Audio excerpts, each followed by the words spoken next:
Good evening. I'm Jeff Bennett. And I'm Amna Nawaz. On the NewsHour tonight, the presidential race kicks into high gear after Kamala Harris formally accepts her party's nomination, promising to be a president for all Americans and offering a sharp rebuke of Donald Trump. In the enduring struggle between democracy and tyranny, I know where I stand and I know where the United States belongs. The head of the Federal Reserve says the time has come to cut interest rates amid lower inflation and signs of a weakening job market. And I think we're at a crossroads. A house divided cannot stand. Judy Woodruff examines how delegates at the Republican and Democratic national conventions reflect the nation's larger political divides.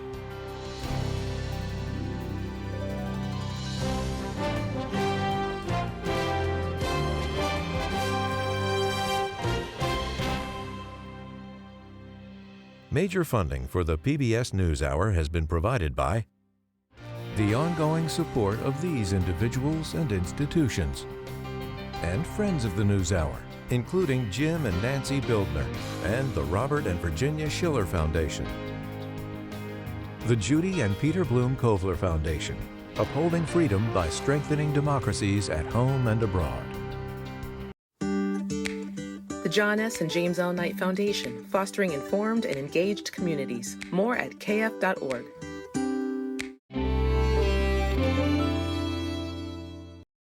And with the ongoing support of these individuals and institutions.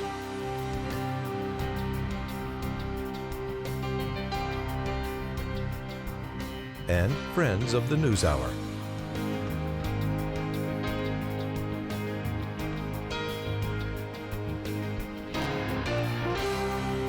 This program was made possible by the Corporation for Public Broadcasting and by contributions to your PBS station from viewers like you. Thank you. Welcome to the NewsHour. Kamala Harris is now the first woman of color, as a black woman of South Asian descent, to become a major party's presidential nominee. That history was made last night at the Democratic National Convention in Chicago. Speaking to an energetic crowd, Harris formally accepted her party's nomination and made her case for why she should be the next president of the United States. Lisa Desjardins has our report. Please welcome the Democratic nominee for president, Vice President of the United States of America, Kamala Harris. The opening applause lasted more than 3 minutes as Vice President Kamala Harris walked on stage and made history. On behalf of everyone whose story could only be written in the greatest nation on earth, I accept your nomination to be President of the United States of America. It was the grand finale of a convention that defied expectations after a seismic swap in the campaign just last month. Our nation with this election has a precious, fleeting opportunity to move past the bitterness, cynicism, and divisive battles of the past, a chance to chart a new way forward. Harris urged Americans to embark on a new political path, stressing her upbringing in a middle-class immigrant family. My mother was a brilliant, 5-foot-tall, brown woman with an accent. Harris's mother, who died in 2009, moved from India as a 19-year-old.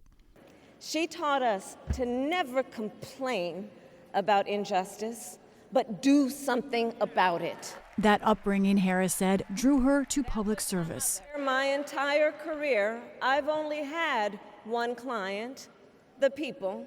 To the personal history, she added some policy. The economy. We will pass a middle-class tax cut that will benefit more than 100 million Americans. Border security. As president, I will bring back the bipartisan border security bill that he killed, and I will sign it into law. Foreign policy. I will stand strong with Ukraine and our NATO allies. Harris rebuked her opponent and his party as unserious. Simply put, they are out of their minds. And she appealed to voters outside her party. I know there are people of various political views watching tonight. And I want you to know, I promise to be a president for all Americans. 100,000 balloons celebrated her moment and the first woman of color to be a major party nominee for president.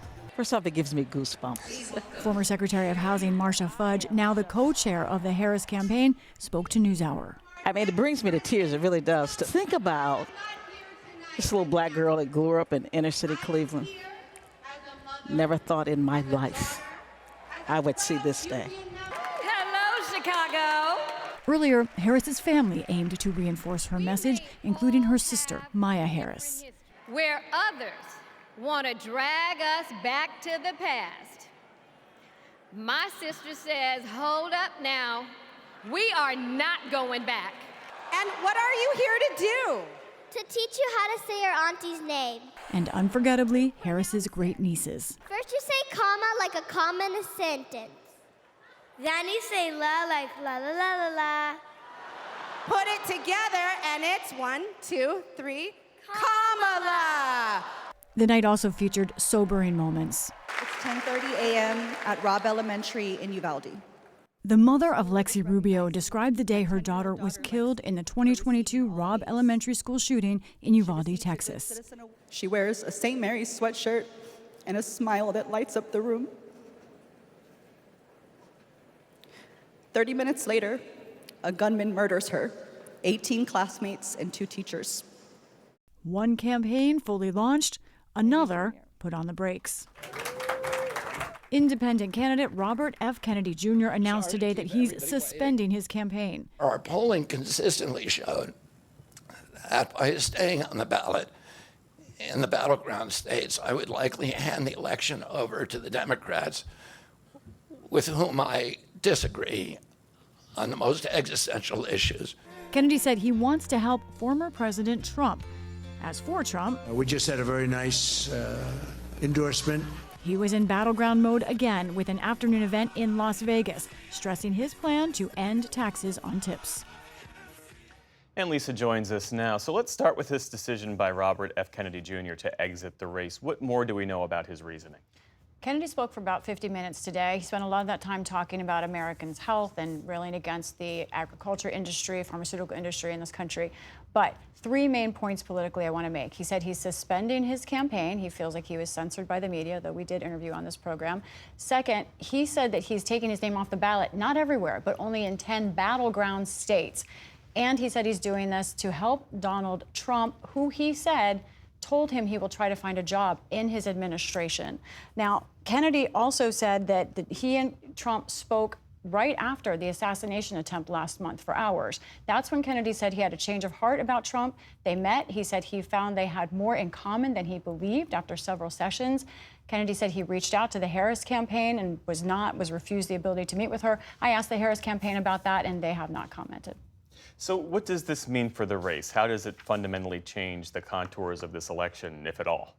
This is where we have to bring out some polling. And we always remind people, polling is great at trends. We're not saying these are absolute numbers, but this does tell us something about what's happening with Kennedy and what his change of heart here may mean. So let's look first of all about Kennedy's own support. When we first polled in early spring, when he first was announcing, there he was at about 11%, double digits somewhere. Let's follow along in the spring what was going on. He stayed pretty steady at those levels, started to see a drop though once we got past June. A big drop happened in July once President Biden left the race. And then where is he now? Even lower, according to our poll, about 5 percentage points. Now, that may not sound like much. The question is, of course, in a close race, what does that 5% do? Where do they go? So let's take a look at where the race is right now, according to our latest polling. It's tight. It's within the margin of error. It's a virtual tie with Harris technically out in front a little bit. You look at that 5%. Jill Stein also has 1%. These are all the only candidates polling at 1% and above. I want to talk about that Kennedy 5%. And specifically, the question is then, why do campaigns think that that helps Donald Trump? Because we know there's voters of both kinds that support Robert F. Kennedy Jr. Let's look at one other number we had. This is how Kennedy supporters voted in 2020. Look at this, guys. Twice as many Kennedy supporters, this was this month, said that they voted for Trump in 2020 than Biden. And that goes to what Amy was talking to you guys about, these disaffected Trump voters. Trump thinks that they can get them back from Robert F. Kennedy. So we now have 2 conventions under our belt. What's next for the Trump and Harris campaigns? By the way, congratulations. Good to see you back. You look better than you should. They will be back on the road this week. Both of them, Trump and Vance, will be on the road in Michigan. Harris and Walz have a bus tour in Michigan. Trump also has some sort of group efforts he's doing, speaking to the National Guard Association and then also to a conservative group, Moms for Liberty. But both campaigns are starting to think about the next big event, the debate, September 10th. Lisa Desjardins, thanks so much. Welcome.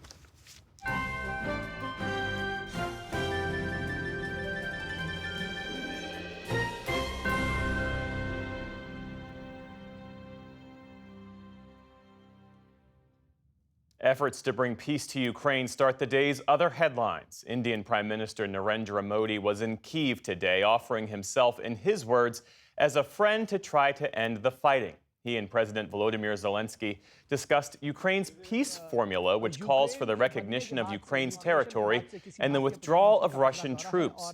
Modi's visit comes after he sat down with Russia's Vladimir Putin last month. Today in Kyiv, he said India is ready to play its part in peace talks. I want to assure you that India is ready to play an active role in any efforts towards peace. If I can play any role in this personally, I will do that. I want to assure you as a friend. The 2 leaders also paid tribute to children who've been killed in the conflict at a memorial in Kyiv. Modi is the first Indian prime minister to visit Ukraine in over 30 years. Turning now to the Middle East, the White House described ongoing ceasefire talks in Cairo today as constructive. National Security spokesperson John Kirby told reporters, "We need Hamas to participate, and we need to get down to the brass tacks of locking in these details." Meantime, the Israeli army is on the attack in central and southern Gaza with explosions visible on the horizon. A UN official said repeated evacuation orders from the military have displaced 90% of Gaza's 2.1 million residents. Rail workers at one of Canada's 2 major freight companies have set a Monday morning deadline to strike. That comes just hours after Canadian National had resumed operating today. The company, along with Canadian Pacific Kansas City Limited, or CPKC, have been locked in a dispute with workers over a new labor contract. All service was shut down yesterday after talks broke down. The government then forced both companies and the rail union into arbitration, leading Canadian National to get its trains moving again. Any suspension of Canadian rail service has a major impact on exports and supply lines here in the U.S. Multiple news outlets are reporting that at least 5 Secret Service agents have been placed on administrative leave following the assassination attempt against former President Donald Trump at a Pennsylvania rally in July. They include the head of the Pittsburgh field office that coordinated security with local police and a member of Mr. Trump's personal detail. In a statement, the Secret Service said it would not comment on a personnel matter. The agency faces multiple inquiries into that security failure on that day. Texas and 15 other Republican-led states filed a lawsuit today to end a federal program that gives immigrants who are married to American citizens a path to citizenship. They allege that the Biden administration created the policy for blatant political purposes. The program, which started on Monday, allows spouses without current legal status to apply for what's called parole in place. That means they can stay in the U.S. to apply for a green card and eventually citizenship rather than having to return to their home country first. About 500,000 people could be eligible to take part, but Republicans say it's a form of amnesty for those who've broken the law.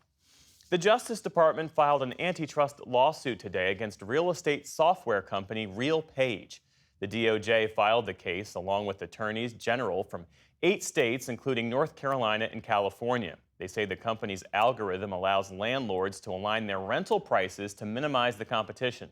And that keeps prices artificially high for millions of renters. At a press conference today, Attorney General Merrick Garland emphasized the need for fair competition. And Americans should not have to pay more in rent simply because a company has found a new way to scheme with landlords to break the law. And almost half of those households spend close to a third of their hard-earned income on rent. In a statement, RealPage said the claims were devoid of merit and will do nothing to make housing more affordable. On Wall Street today, stocks bounced higher after Federal Reserve Chair Jerome Powell all but confirmed an interest rate cut in September. The Dow Jones Industrial Average added 462 points to close above 41,000. The Nasdaq jumped more than 250 points, or nearly 1.5%. The S&P 500 also ended higher to end the week. And Iceland is known as the land of fire and ice, and the latest volcanic eruption there is proving why. Fiery hot lava burst from a fissure more than 2 miles long and is flowing through the surrounding area. The nearby town of Grindavik and the Blue Lagoon tourist destination were both evacuated but are not expected to be in danger. This volcano had been dormant for 800 years before coming back to life last winter. This is the 6th time it's erupted since December. Still to come on the NewsHour, David Brooks and Jonathan Capehart weigh in on this week's Democratic National Convention and what's next in the race for the White House. We look at the many warnings from artificial intelligence experts as that technology rapidly advances. And an 8-year-old music producer releases his first original single for a movie soundtrack.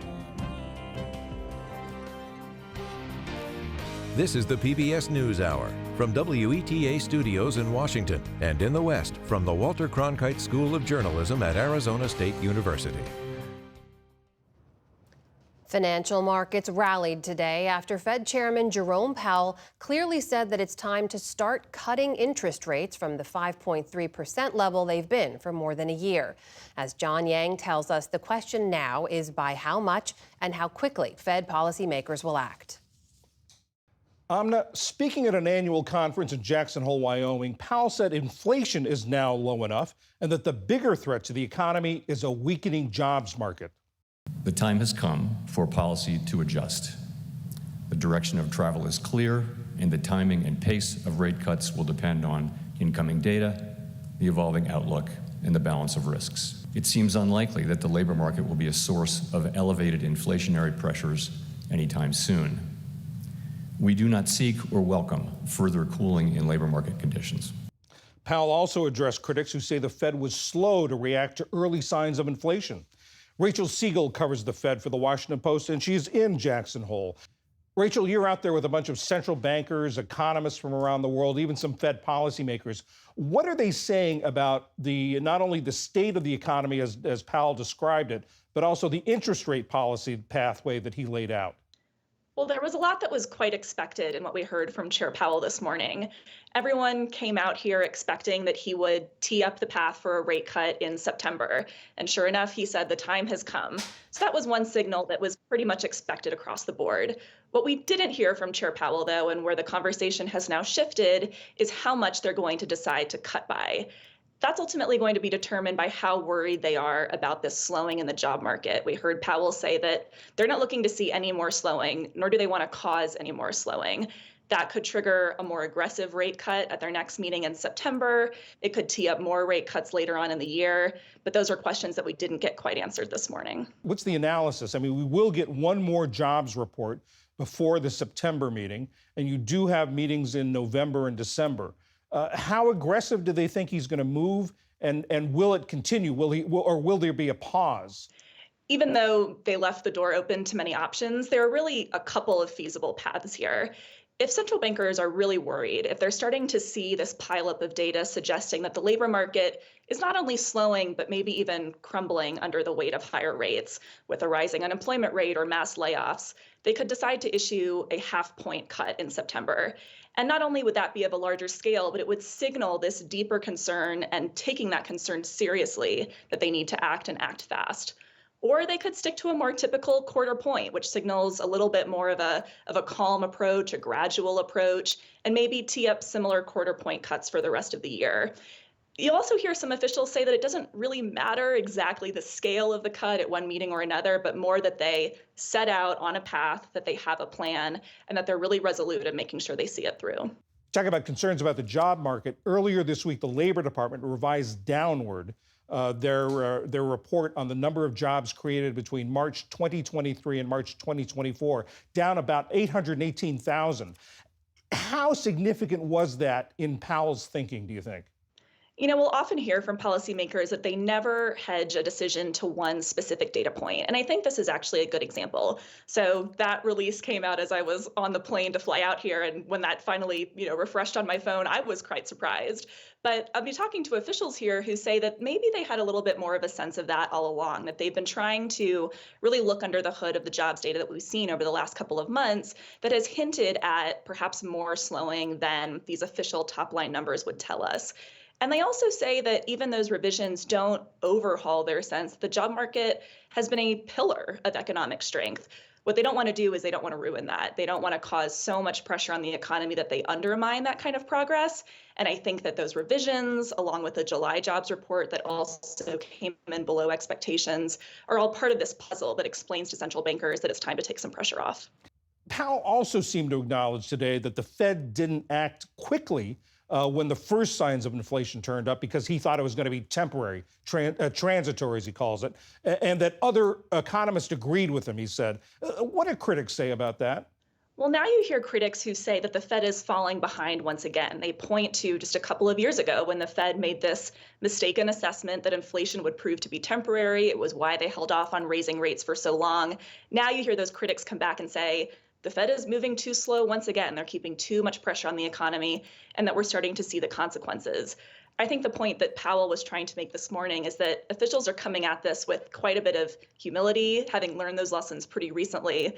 He even had a clever line about sort of looking out onto the room and seeing many people who had been on the good ship transitory with him, that he recognized some of his old shipmates. These are a lot of people who are still finding their way to figure out a very uncertain economy that continues to surprise them. The Fed, we know, cherishes its political independence, that they are insulated from political pressures. But this rate cut is going to land just in the middle of the presidential campaign, just a couple of months before the election. Already, Donald Trump is talking about how this could benefit the Democrats, how the administration manipulated that jobs revision to benefit themselves. Number one, what do you make of that? And number two, how do you think Powell will handle that? Well, we have heard former President Trump talking about this for days now. He falsely said that the Democrats had manipulated the data, that it was all part of this plan to juice the numbers right before Election Day. That is false. We know that that is not true. But I do think it's this reminder that even though the Fed tries incredibly hard to stay out of politics, to keep their decisions from being influenced by the political calendar, they don't operate in a vacuum, and they are steering an economy that is going to be influenced in many ways by whoever wins this election. Powell has shown that he is quite steadfast in just cutting through all of that. It was a couple of years ago, actually, at this very conference in Jackson Hole, when President Trump called Powell a traitor or an enemy to the people. These are things that Powell, unfortunately, is used to, but we're capping off a week of the Democratic National Convention. Candidates are crisscrossing the country trying to woo voters on their message for the economy. And right here in Jackson Hole, the Fed is really trying to ignore a lot of it. Rachel Siegel of The Washington Post, thank you very much. Thank you.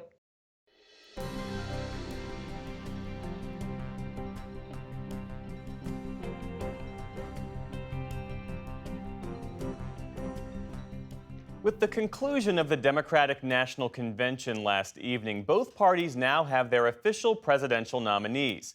And the race to November 5th, Election Day, begins in earnest. Tonight, Judy Woodruff takes us back to both convention floors where she spoke to Republican and then Democratic delegates to get a sense of how they see the road ahead and the divide between the parties. It's part of her series, America at a Crossroads. In Chicago and Milwaukee, each party had the same goal: energize their voters. America's future will be bigger, better, bolder, brighter, happier, stronger, freer, greater, and more united than ever before. I will be a president who unites us around our highest aspirations. But with those messages of healing and unity, the consequences of putting Donald Trump back in the White House are extremely serious. were also words of condemnation. In less than 4 years, our opponents have turned incredible success into unparalleled tragedy and failure. And on the convention floor, I think we're at a crossroads. A house divided cannot stand. Those deep political divisions were about more than the candidates. Kamala Harris hadn't even become the Democratic nominee when Republicans met in Wisconsin. But they were about issues that define America and were top of mind for all the delegates we spoke to. I would love to say America's in a good direction right now, but it's obviously not the truth. Republican Alberto Herrera is from the border town of Mission, Texas. Unfortunately, Donald Trump, he's going to be blamed for all the stuff that happened the last 4 years, and he's going to try to repair it. And I think he'll do the best he can. And we as Americans, if we don't get our act together, it doesn't matter how much of a good president we have, it's going to be a hard, hard ride. I think the contrasting difference cannot be any clearer. Christian Figueroa is a Democrat from Southern California. There is, a set of people in the Republican Party that seem over the past few years, at least what I've seen, to choose violence, to choose division, to choose just anger and retribution as a method of leading, of so-called leading. Though all agreed political divisions are concerning, delegates had differing opinions on what's behind them. Republican Jesse Franklin Murdoch, also from California, focused on the media's influence.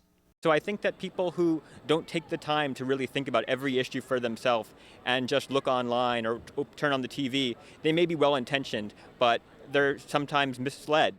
Democrat Robert Branscombe of Arizona said polarization in Washington is part of the problem. I think we got in this place because we went to the tribalism.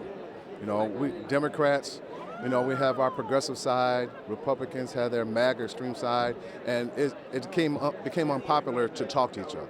Wisconsin State Treasurer John Leiber served as a GOP delegate in Milwaukee. Even here in Wisconsin, the friendly atmosphere has broken down in the last couple decades. Used to be Republican and Democratic legislators could meet, go have a beer after session, and just talk to each other. But today that doesn't happen. We're not approaching politics like we used to anymore. But Virginia Democrat Caleb Fulford placed the bulk of the blame on the rhetoric on the Republican side, particularly from the former president. Politics used to be a side topic. It used to not be sort of who you were as a person. We are now in a society where if you were a Republican or a Democrat, I can somehow self-identify you with a whole set of moral beliefs, set of judgments, and opinions. And I think it comes from just like this politics of hate, where it's Donald Trump. It comes from the top down. Alabama Republican delegate Logan Glass. President Biden saying things such as it's time to put the bullseye on Donald Trump. Well, President Biden got what he asked for. And look, I know President Biden didn't literally mean let's shoot Donald Trump. I know that. But that sort of divisive rhetoric is not helpful. Like many of the conversations happening across the country, ours eventually turned to some of the most divisive issues of the day, from immigration to reproductive rights. If you don't have abortion rights, then what other rights are you going to take away from us? Myself as an African-American man, we have voter rights, we have social rights, you have transgender, you have the Project 2025 talking about dismantling our government, taking away the education department, things like that. So those things really harm or hurt our country. I have so many friends that are immigrants to this country that are proud that they came through the immigration system the proper way, the legal way. Michelle Merrill is the Republican state committee woman for Broward County, Florida. I don't think others should be able to come across our board in hordes in an illegal way and just be here and be sucking up the resources of our government, of our schools, of the taxpayers when they didn't come here the right way. Republican delegate Susan Kokinda from Michigan pointed to the economy. People can't make it. I'm from the Detroit area, which created the middle class, where one income could support a family. Now 5 incomes can't support a family. That's what has to change. Despite their differences, they all agree that although difficult, bringing Americans closer together is essential. We kind of went for voting for something to voting against something, and I think that caught on in the last few years. North Carolina Democratic delegate Kristen Robinson. We used to be able to sit down at the table and talk about issues, and it feels like we can't do that as much anymore, but I believe it's still possible. We've got to rein in the divisiveness with our political rhetoric. It's going to take the next generation of young folks to rise up and say, we're not going to agree on everything, but we don't have to let our disagreements divide us so badly. What we should be doing is reaching out to people who are in our family, people who are in our friendship circles that may have very contrasting political views, and let's talk about why are we so passionate. And I think if we really try to work together, I think we can definitely lower the temperature, and hopefully we can heal this country. The rhetoric all needs to calm down on both sides. We need to remember we're Americans first. We're all suffering. We're all going through things right now. And we just have to walk in each other's shoes and be a little kinder and a little gentler. But it's not clear that this shift to kinder and gentler can happen anytime soon, during a season of rough campaign combat, with political leaders charging all is lost if the other side prevails. For the PBS NewsHour, I'm Judy Woodruff in Milwaukee and Chicago.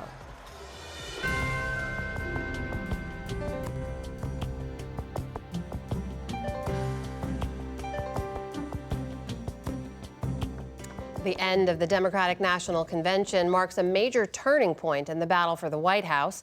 On the week's political developments and what comes next, we turn now to the analysis of Brooks and Capehart. That is New York Times columnist David Brooks and Jonathan Capehart, associate editor for The Washington Post. It's great to see you both. I feel like we didn't have time to miss each other yet. I know. But nice to have you back here on set. Okay, so for anyone who was not watching every hour of the conventions with us, although I can't imagine why you wouldn't have been, I just want to get your big takeaways here from the last 4 days, Jonathan, that the Democrats spent rallying behind their ticket and rolling them out to the nation. What stood out to you from those days? The jubilation and relief. There were people who were dreading the convention coming up. And then once the change in the top of the ticket came, you started hearing about people from all over the country trying to figure out how they could get tickets to get inside the hall. People wanted to be there. People wanted to be a part of it. And, the jubilation is also around a candidate and around a party that is, people are hungry. I think they're exhausted by all the negativity and the hate and the heaviness. And they want to be joyful in solving the country's problems. And so over 4 days, whereas in Milwaukee, every night I felt like when we left the set, it was like a weighted blanket. 4 days in Chicago is a completely different experience. And so I think Democrats are happy, they're excited, and I think they've rocketed out of Chicago ready, willing, and able to push Kamala Harris over the finish line. What about you, David? Did you get that same sense? Yeah, well, certainly the emotional change in the Democratic Party is as stark as possible to imagine. But if you look at the two parties, or the two conventions, I'd say the Republicans doubled down on their core story, and the Democrats expanded their story. And so by doubling down, I mean, Trump's core story is the elites have betrayed us. We're going to build a working class army to overthrow the system. And picking J.D. Vance just doubles down on that story. And then having Dana White and Hulk Hogan and all that, that's just like, yep, this is our story and this is who we're going for. But it's like a 46% of the country. Kamala Harris, on the other hand, I mean, it was not if you had stereotypes about the Democrats, this convention did not fit them. The vice presidential candidate is Sean Hunting. There's a bunch of football players lined up on stage. There's a bunch of military people showing up on stage. There's as much patriotism as you could possibly imagine. She describes American foreign policy in a pretty hawkish way. And so expanding. And so I don't know if it'll work. And it may be, and the mood of the country may be dark, and that would be good for Trump. But, or as Jonathan says, maybe we're just a little tired of dark, and we want a vibe shift. And so I thought in general, if you got a core story, you need to expand to win a majority. And so I thought Harris was a little smarter to do. And David, to your point on the policies there, we talked about this during convention coverage too, but this isn't necessarily the place for specific policy proposals, but there was a clearly articulated view of what a Harris presidency would look like in her speech. Yeah, I think she wants to basically subsidize middle-class life, like make rents cheaper, give you a child tax credit, give you extra resources to deal with the stuff you have to deal with, the health care and things like that. And so she has a pretty solid set of ways to reduce your costs. I would not say she has a solid set of ideas to expand the economy, to improve productivity. So the macroeconomics, I just don't think there's anything there so far. Not that we've seen yet so far, yeah. Jonathan, there was this issue we talked about briefly as well, the division within the party about U.S. policy towards Israel and its war in Gaza. We saw protesters outside. We saw the DNC decide to deny a Palestinian American a speaking slot on stage. And what I heard from many of those folks who wanted to see that speaker was, you can't call yourself the party of inclusion and dialogue and then deny someone like this a speaking spot. What do you think about that? Was that a mistake? Well, I don't know, and I will admit that I don't know who the speaker who was denied the speaking slot, what they were going to say. I'm trying to remember what I said exactly what I said the other night, but I see why a speaking slot was not given to a pro-Palestinian person. Also because the vice president handled the issue very forcefully in her speech, in her remarks. And I think, quite honestly, that's where it belonged. People wanted to know where she stood. What does she think? Where is she going to take this, especially since, folks are really angry with President Biden and how he's conducting things. If she's the next president, people want to know, where is she going? And she clearly articulated what she felt. And I thought she handled it masterfully. Very pro-Israel, right to exist. We are going to help defend Israel, but also very pro-Palestinian. The suffering, the hunger. You need the right to self-determination. That's a the big, word. That's what I'm looking applause for. line as well in the hall, right? And so what we saw in the hall, what I saw in the hall, was support for both sides and a hunger for a resolution. Ceasefire got a huge round of applause. Well, we already have our first post-convention curveball in the race just today. Robert F. Kennedy Jr., who's been running as an independent, of course, said that he's suspending his campaign. He's endorsing Donald Trump. He's trying to remove his name from some states on which he's on the ballot, but staying on others. We should also say that 5 of his siblings issued a statement calling his endorsement of Donald Trump a betrayal of their father and their family's values. Jonathan, what could be the impact on the race? Quite honestly, I don't know. And just the mention of his name, produces such a wave of ennui for me that I can't work up any kind of excitement or anger. It is sad for the Kennedy family that he is doing this, that he was running for president to begin with, all of the horrible stories associated with him, and then to come out and endorse Donald Trump as a result. What impact it's going to have on the race, I don't know. Probably negligible, and if he stays on the ballot, maybe folks who could have voted for Kamala Harris might vote for them. But it is literally a wasted vote. David, what do you make of it? Do his supporters go to Trump because he's endorsed him? I think most of them. First, I'm struck that your ennui comes in waves. Mine comes in drizzles. But I think most of them probably will. And because in retrospect, they're sort of telling the same story, that there's all these crazy conspiracies by elites and our systems need to be taken apart. Yeah. And that's the RFK story, and that's the Donald Trump story. And so I think people who were voting for RFK sort of buy into that story. And so Trump seems to make some sense. So I imagine it won't make some big effect on the race. But in a tight race... You don't think it will? Even in a tight race, that's what we've been talking about, if that's what we expect to see. A small number of voters, could they make a difference? It absolutely could make a difference. I also think Cornel West, who's still out there, could make a difference. And again, when the margins are so small, third-party candidates could make a difference. Well, look, if we take a step back now, we're post-conventions now for both parties. We have very different visions and messages from both campaigns. They're absolutely crystal clear, and they're probably best summarized by a couple of moments that we pulled out from each candidate's acceptance speech. Take a listen. For too long, our nation has settled for too little. We settled for too little. We've given everything to other nations, to other people. You have been told to lower your expectations and to accept less for your families. I am here tonight with the opposite message. Your expectations are not big enough. Our nation with this election has a precious, fleeting opportunity to move past the bitterness, cynicism, and divisive battles of the past, a chance to chart a new way forward. Jonathan, the challenge now for each campaign is to link those messages and those visions with the things that matter most to Americans, right? Everyday cost of living, safety in our communities, the ability to feel like their lives are or could be better. How do they do that? Well, I think the vice president did it and everyone did it by talking about kitchen table issues, cost issues, and she has the opportunity economy that she talked about. Donald Trump, I can't tell you what his policies are other than drill, baby, drill, and a tax cut for who I don't know. Maybe, an extension of the Trump tax cuts, which helped benefited the folks at the upper end of the income scale. But, that's probably the nicest thing from Trump's speech that you pulled out. Your expectations are not big enough.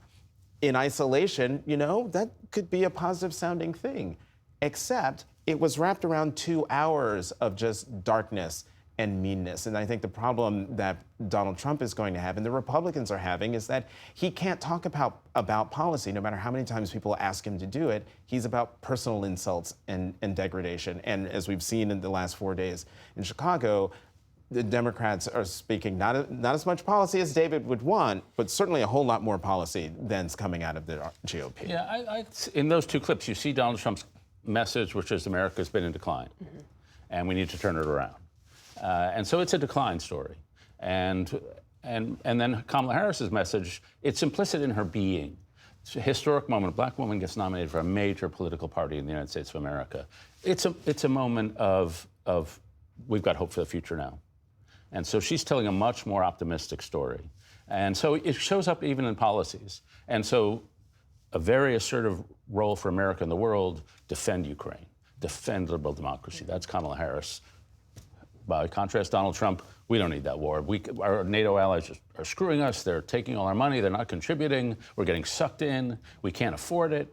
And so let's withdraw. And so you see how these postures of optimism versus pessimism, I guess I'll call it, create a set of policies that are either very outward focused and ambitious, or let's pull inward and protect ourselves. 30 seconds left. What do you expect to see over the next week? Anything that could surprise us, you think? Oh, Socratic levels of arguments. I mean, I don't know where to go from there. David Brooks, Jonathan Capehart, always great to see you. Welcome back to town. Get some rest. Oh, you better believe it. Thank you both. Thank you.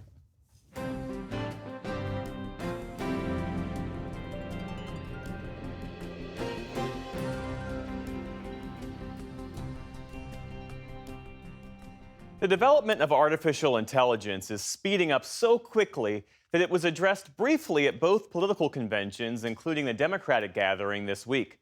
Of course, science fiction writers and movies have long theorized about the ways in which machines might one day usurp their human overlords. As the capabilities of modern artificial intelligence grow, Paul Solman looks at the existential threats some experts fear and that some see as hyperbole. From my perspective, there's inevitable doom at the end of this, where if you keep on making AI smarter and smarter, they will kill you. Kill you, me, and everyone, predicts Eliezer Yudkowsky, tech pundit and founder back in the year 2000 of a nonprofit now called the Machine Intelligence Research Institute to explore the uses of friendly AI. 24 years later, do you think everybody's going to die in my lifetime, in your lifetime? I would wildly guess my lifetime and even your lifetime. Now, we've heard it before, as when the so-called godfather of AI, Geoffrey Hinton, warned Jeff Bennett last spring. The machines taking over is a threat for everybody. It's a threat for the Chinese and for the Americans and for the Europeans, just like a global nuclear war was. And more than a century ago, the Czech play RUR, Rossum's Universal Robots, from which the word robot comes, dramatized the warning. And since 1921, that's more than 100 years ago, people have been imagining that the robots will become sentient and destroy us. That's right.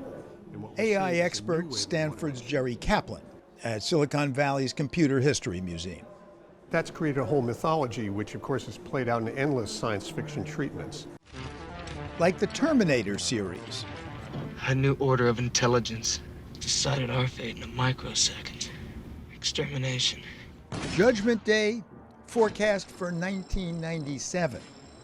But hey, that's Hollywood. And look on the bright side, no rebel robots or even hoverboards or flying cars yet. On the other hand, robots will be everywhere soon enough as mass production drives down their cost. So will they soon turn against us?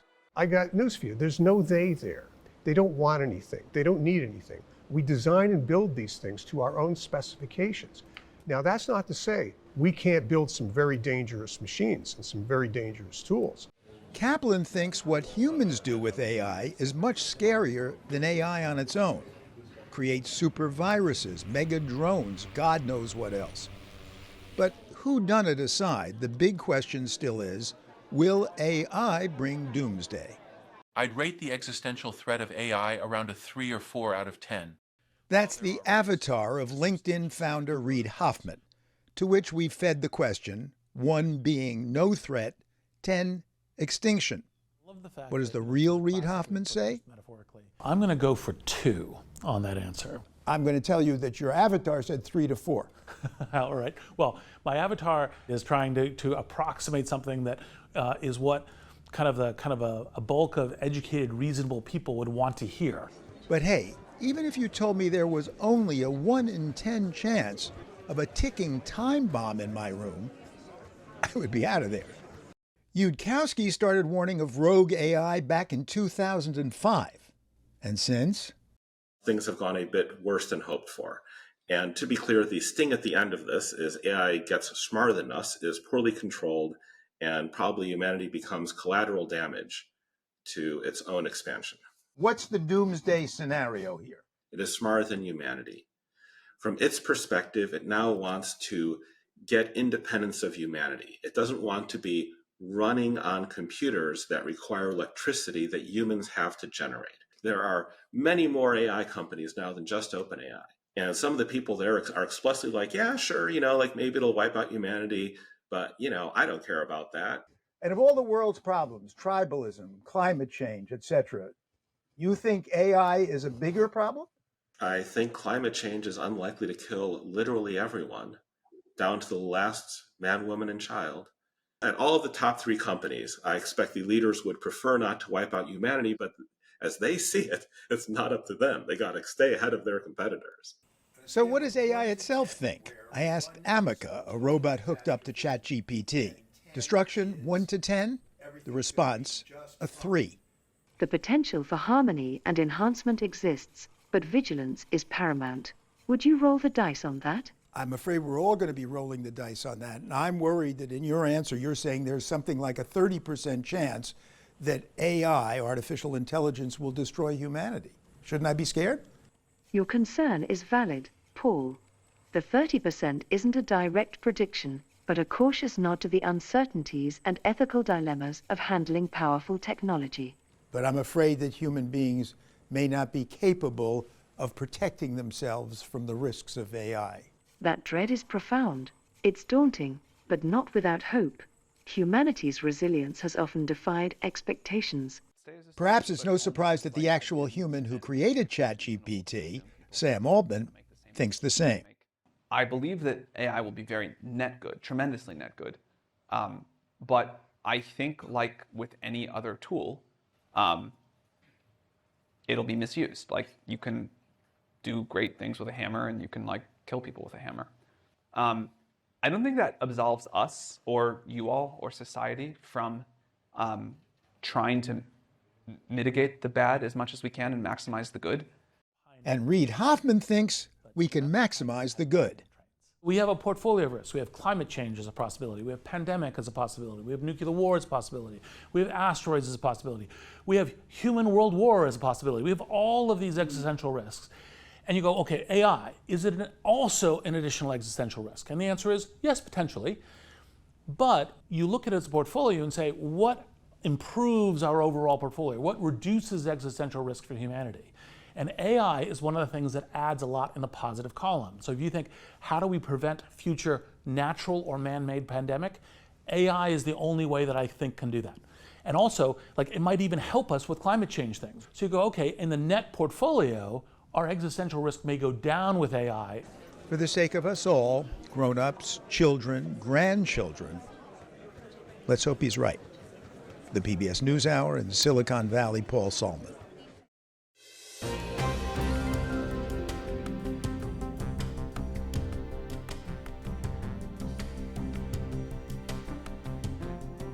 And finally tonight, to close out the week, a gifted young talent you might have seen online. Yeah, his name is Miles the Music Kid. That's what he's known as, and his videos are striking a chord with audiences around the world.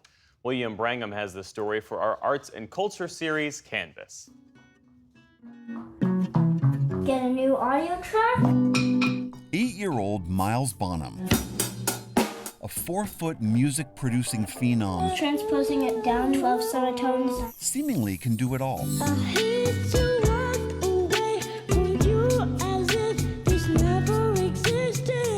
At first, I might just want to make music, not really have an idea. And then it's like, oh, okay, this is cool. Miles has become an internet sensation. Millions of followers watch along as he puts his spin on others' songs or creates his own, the best of which he calls bangers. He started at age 4 on a little guitar and soon progressed to the piano. 'Cause I got that sunshine in a pocket and a good soul in my feet. His parents, neither of whom are professional musicians, started sharing clips of him online. And before they knew it, Miles was producing full multi-track songs, complete with drums, bass, and vocals, using high-end recording software.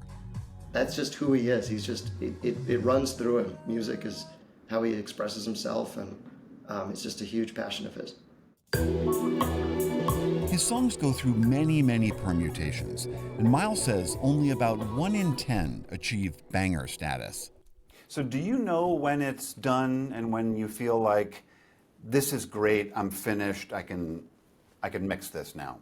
I mean, like, being a perfectionist, I always listen, like, a lot of times before I say it's done. Miles, my man, my peer.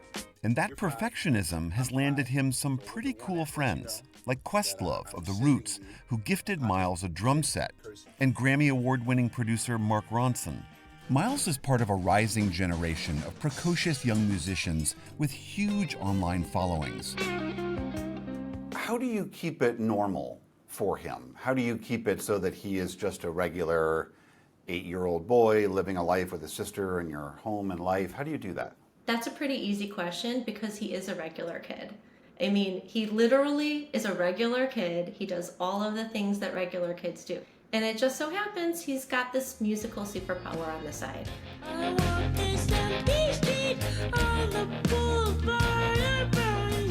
Their son is a rare breed, a social media superstar who doesn't have access to social media. Mom and Dad, who asked we not use their full names, say they walk a fine line between protecting Miles and supporting his passion.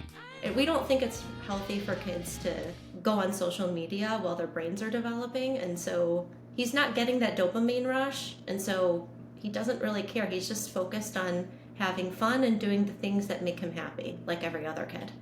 Every time a young phenom emerges, there's some group of people assume that there must be maniacal parents behind the scenes that are pressing the young person into this success. Is that the case? Is that what's going on here? It's as far as possible from the truth in our case, right? If Miles tomorrow were to say, hey, Dad, when I grow up, I want to be a lawyer, or I want to be a tech entrepreneur, or I want to be whatever, like both of us would probably breathe a nice sigh of relief. What do you want to be when you grow up? I think like a musician, like a producer, songwriter. So I write my own songs and I sing my own songs. Miles has just released his first original single, You Can Be a Hero, for a movie soundtrack. And at his age, this is likely just the beginning. 2, 3, 4. That's when I knew I was waiting for the somebody's a hero in me. For the PBS NewsHour, I'm William Brangham. I love that his mom described his talent as his musical superpower. That's exactly what it is. It is. He's found his thing. What a blessing. Good for you. All right, remember there is much more online. This week, our digital program, PBS News Weekly Show, wraps up the best moments from this week's Democratic National Convention. You can catch that PBS News Weekly every Friday on our YouTube page. And be sure to tune into Washington Week with The Atlantic tonight. Jeffrey Goldberg and his panel have in-depth analysis of the state of the presidential race. And on PBS News Weekend, why this summer's extreme heat is adding to the nationwide blood shortage. And that is the NewsHour for tonight. I'm Jeff Bennett. And I'm Amna Nawaz. On behalf of the entire NewsHour team, thank you for joining us, and please have a great weekend. Major funding for the PBS NewsHour has been provided by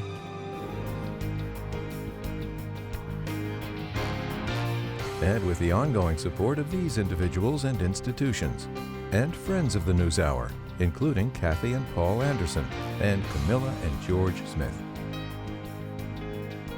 The Walton Family Foundation, working for solutions to protect water during climate change so people and nature can thrive together.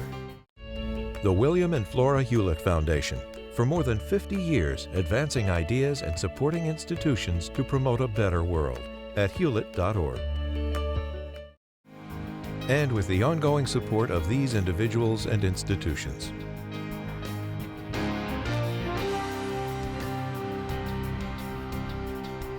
And friends of the NewsHour.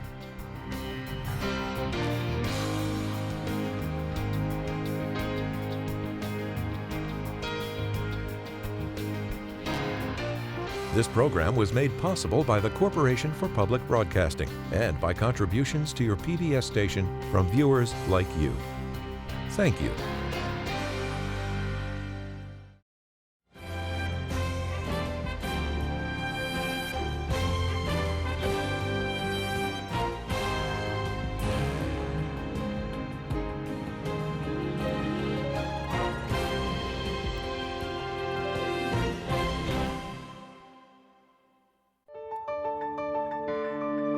You're watching PBS.